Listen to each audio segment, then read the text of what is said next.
University Senior Institutes.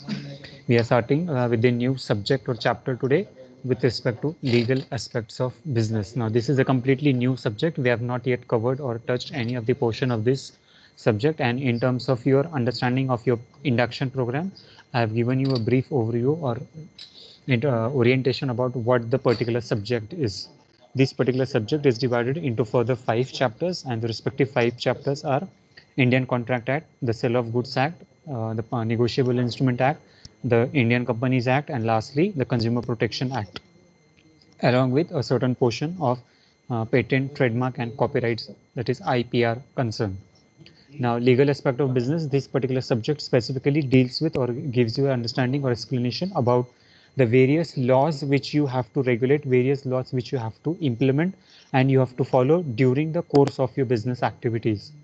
Specifically, with respect to your business concern, there are various laws that are there into existence, and as an individual, that is a citizen or an employee or an employer, if you have your own business, then you must be an entrepreneur or you are an employer.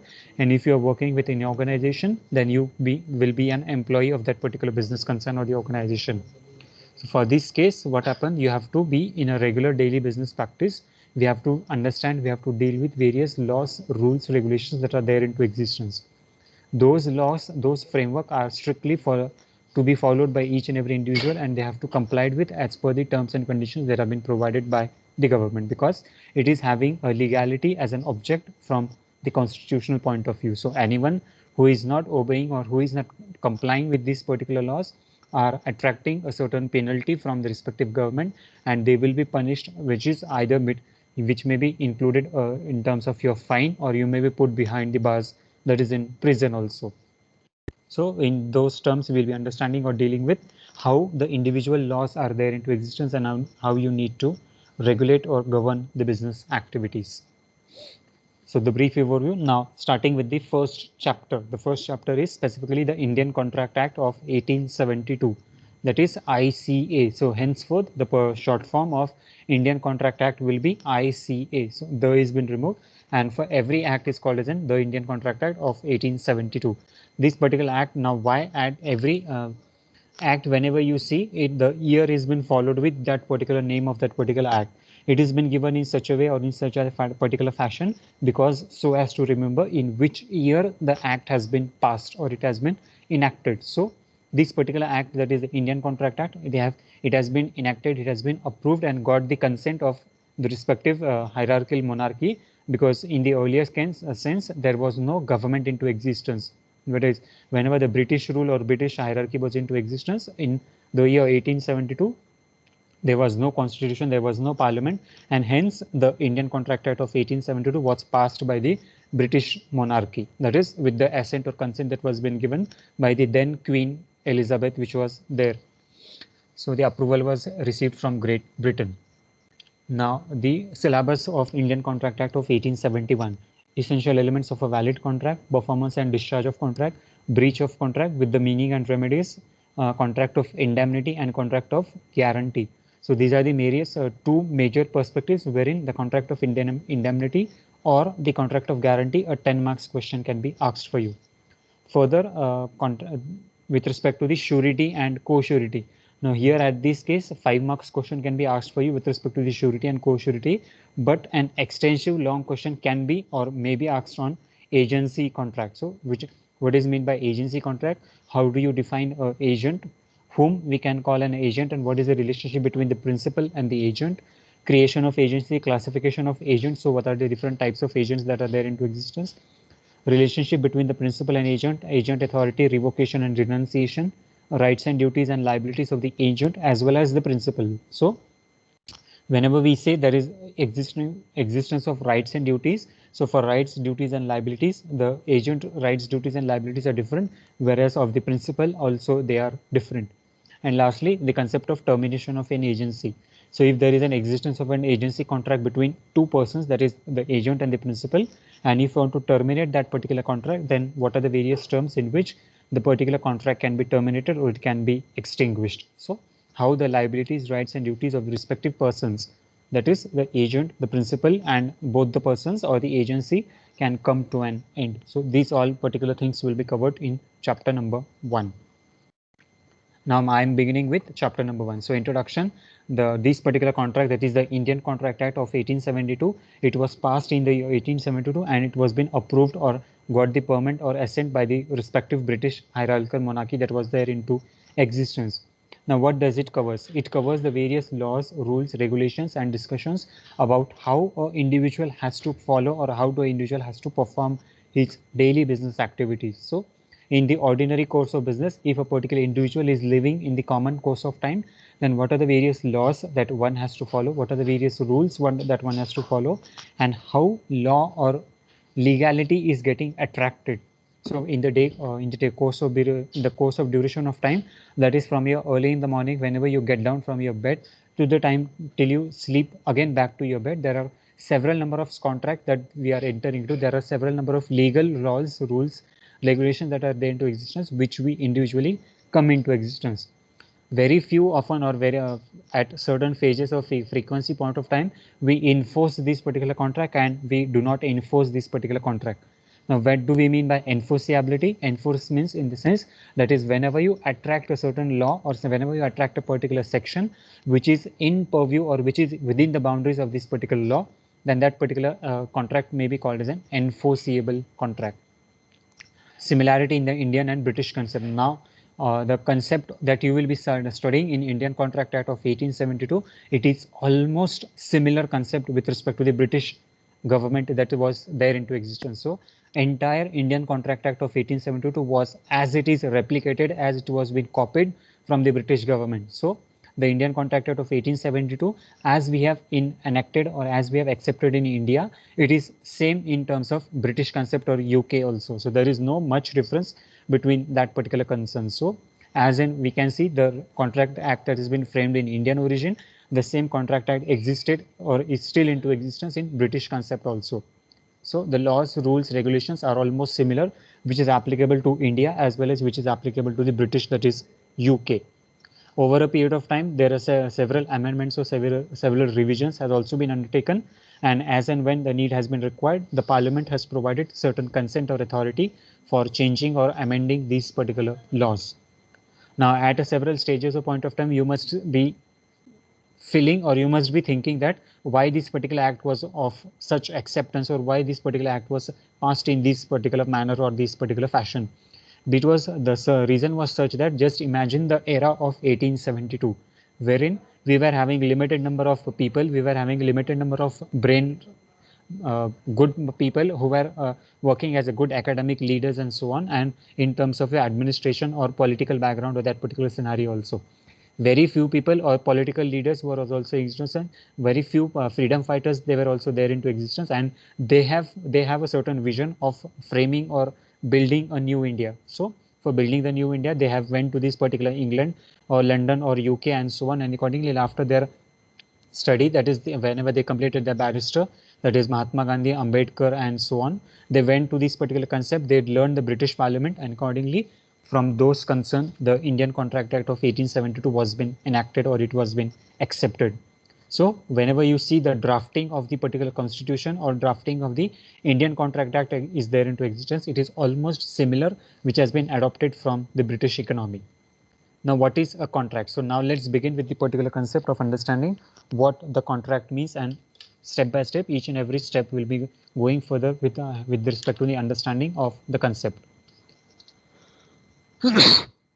Now, whenever we are dealing with any type of, now just a generalized statement I am making for each and every individual student, that whenever any type of act or whenever any type of law or rule or regulation that you are going to study for, at every stage the section, it is every act has been divided into several chapters, and the further chapters have been divided into certain sections.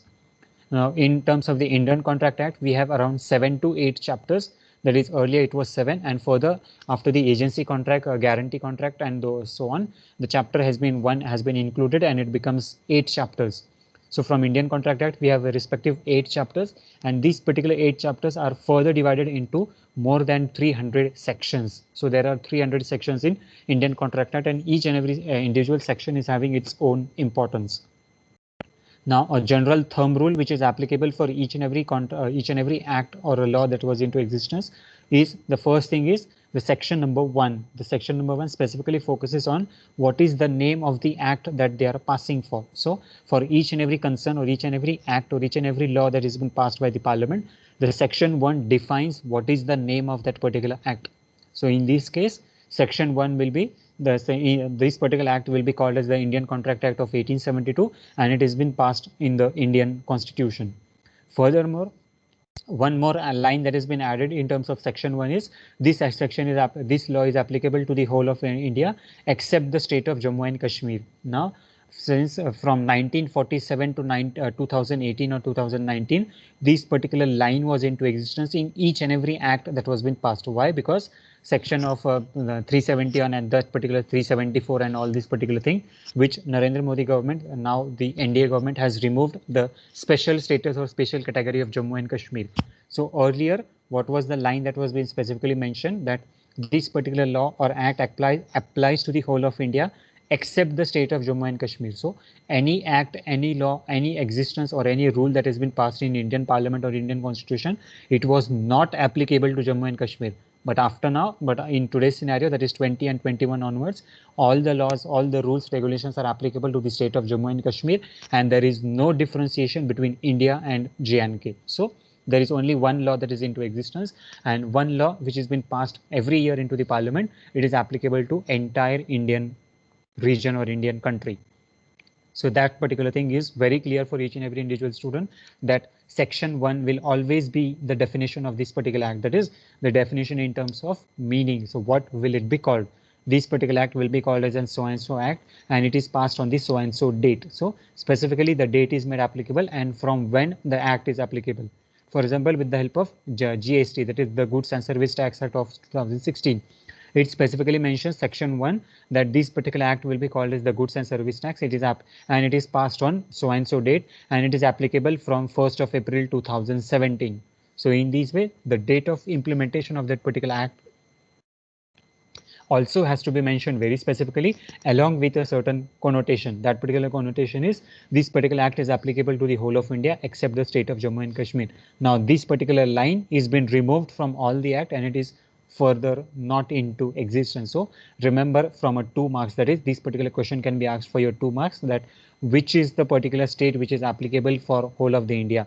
So the answer is Jammu and Kashmir, and or a particular draft can be given for you and you have to identify which name has to be replicated and fill in the blanks. Now section 2H of ICA. Now what does ICA mean? ICA stands for Indian Contract Act. So section 2H of ICA 1872 defines it as an agreement which is enforceable by law. So at this stage, what do we have to do? A simple definition, a smaller definition which has been provided by the Indian Contract Act of what is meant by contract, an agreement which is enforceable by law. So what is an agreement? Now the definition of agreement is given further. So in terms of understanding what is a contract, first thing what you need to do, you need to understand what is agreement. Whenever you understand the agreement, then you understand the promise. Whenever you understand the promise, then you understand different terms. So it depends on a dependability. So there is a series, there is a sequence of definition that has been provided in Indian Contract Act, and based on those particular series, based on those particular sequences, you will be able to clearly understand what is meant by contract. So an agreement which is enforceable by law. So enforceability means wherein at any stage or any point of time the law can come into existence. So enforceable by law. So law is there, but whenever the law is there into existence, only then the agreement can be undertaken, and only when there is agreement, the Contract Act can be into existence. So it is a reverse definition. So first thing that you need to see, there must be law. That particular law must be into existence, and whenever that particular law is into existence, it must have an agreement. So what is that particular agreement? That you will understand further. So requirement of a law, requirement in the sense of an existence, that is each one of must be able to identify which type of act it is, which type of law it is, which type of rule it is, and how it is made applicable, and what are the various liabilities, duties and authorities of a particular individual citizen. Specifically, Indian Contract Act specifically focuses or deals with the individual perspectives about what is the understanding of an individual. So an individual, in what way he has to perform, in what way he has to conduct his respective activities, all those things are covered under the terms of enforceability in terms of the law that is there into existence. And when all these things are into place, what happen? We enter into an agreement. That particular agreement, that we have another various essential requirements with respect to the agreement also. So what is an agreement? What is not an agreement? When agreement can be called as a perfectly legal valid agreement, and when a particular agreement is not perfectly legal valid agreement. All these things are coming further. So a simple definition of just only 5 words, that is an agreement enforceable by law. That is the definition of contract, and it can carry 2 marks for you. So a simple definition which carries 2 marks, that is, and specifically section 2H. Second definition which has been provided by Salmon, an agreement creating and defining obligations between the parties. So at any stage or any point of time, what happened? There is an existence of an agreement. So whenever we say that is contract is there into existence, along with the contract, we must have an agreement. Now, what is that particular agreement? I'll be dealing with you, or you will be understanding what is the meaning of an agreement. So an agreement creating and defining the obligations. Now here the term obligations means obligations of both the parties. So creating and defining the obligation between the parties. So always now here at this stage, it is not a single word, but is it a multiplier word, that is S. So definition of this particular concern of a Salmon, it clearly mentions about what is the difference between a party and what is the difference between parties. So always what do we have to see? There is between the parties. So there must be more than 2 people, or at least 2 people that have been involved while creating or undergoing a particular contract or a particular agreement. So an agreement which is creating and defining the obligation at any stage or any point of time. If there is an agreement into existence, that particular agreement must create in the sense it should be binding on both the parties. That is the person who is making the agreement and the person who is going to perform that particular agreement. Simultaneously, it must define the obligations. What are the obligations? The obligations are the rights, duties, responsibilities of the parties. So if there are 2 parties involved into that particular agreement, all the rules, regulations and rights applies to both the people. If there are n number of people, that is 3, 4, 5, 10, 20 people that have been involved into this particular agreement, the same rules, laws, regulations applies to all the parties to the contract. So in this way, there is a definition that has been provided by Salmon. Essential requirements of a contract. So as per the definition of Salmon, there are major 3 essential requirements that have been there into existence. First thing, minimum 2 parties, an agreement and a legal obligation. So first thing that we need to see is always whenever we want to say that an agreement has to be there into existence, there should be proper law into existence, there should be an enforceability. For this concern, the basic essential requirement is the requirement of 2 parties. If there are no 2 parties into this particular contract, the contract cannot be treated as a perfectly legal valid contract. Second thing, an agreement. So what is an agreement? Agreement means just in simple terms an assent. That is the confirmation given by both the parties. Now, for this concern, I'll give you a smaller example. Now, few students, what happened, that is whenever your number was been allotted from the cap round, what happened, you approached to the college. Whenever you approach to the college, what did I do? I first ask you the particular confirmation that whether you have freezed the seat or not. So once you give me the particular consent that yes, I have freezed my seat, then I was asking you to show you a particular letter. That particular letter was clearly displaying that the seat has been confirmed and the seat has been freezed. So this particular consent or this particular document which is in writing, it gives an agreement. That what was that particular agreement? That you agree to the terms and conditions of the DT, you agree to the terms and conditions of the Kashbai Navle College, and accordingly you are ready to take admission for MBA at SKNCOE. So in this way, it is an agreement. Furthermore, now 2 parties. Earlier, what was the situation? The 2 parties were the student or the particular candidate and the DT. That was the 2 parties. The second party, now what happened? You have freezed that particular seat, you have confirmed your admission with DT, and what happened? The DT has allotted you a particular college. That is, now the parties have been changing. The one that is the first party, that is you as a particular individual student, you remains the same, but the second party changes accordingly its role. Now DT is not into picture. Now the Kashbai Navle College comes into existence, and accordingly the parties are changing. So here again in this case, 2 parties are there into existence. So agreement. Now the first agreement was between DT and the student. Now the second agreement starts between the student and the institute or the particular college. So as you approach to me, what do? I have checked your allotment seat, I have checked your confirmation, I have checked your free status, and after this confirmation, I have said you to fill that particular admission form. So what you have done, you have filled that particular application form with in your own eligible handwriting. You have pasted your photograph, you have signed that particular agreement, and accordingly you give your signature stating that you will abide to the rules and regulations. Now after this point of time, what happened? There is an agreement, there is a contract which is enforceable by law, and this particular law that was been into existence is again between the two parties. Now which are those two parties? The first party is the Kashmir College, and second party is the respective student itself. So here agreement is into existence.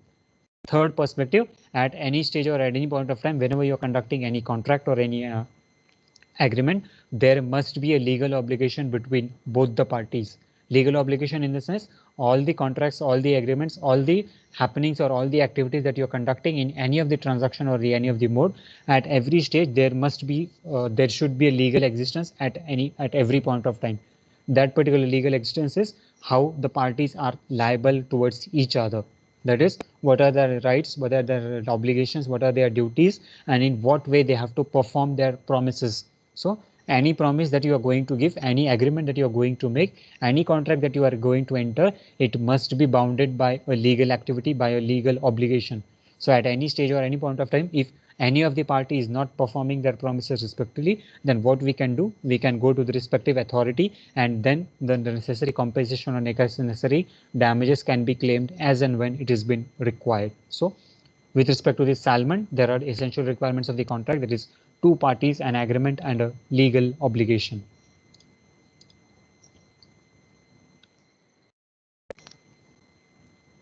Now, understanding the next concept of essential elements of a valid contract. This is a very important perspective with respect to your long answer question. A 10 marks question can be asked for you with respect to the what are the various essential elements of a valid contract. Now these essential elements of a valid contract are universally applicable. It will be applicable for you entire lifelong. That is, you have to be study, you have to be understand with this each and every individual concept in very perfect manner. So unless and until all the 10 essential elements of a valid contract are not clear for each and every individual student, we are not going to move further. So ensure that all these particular concepts are very crystal clear for you and you understand in a very better way. Now earlier, the three essential elements that we have seen that are with respect to the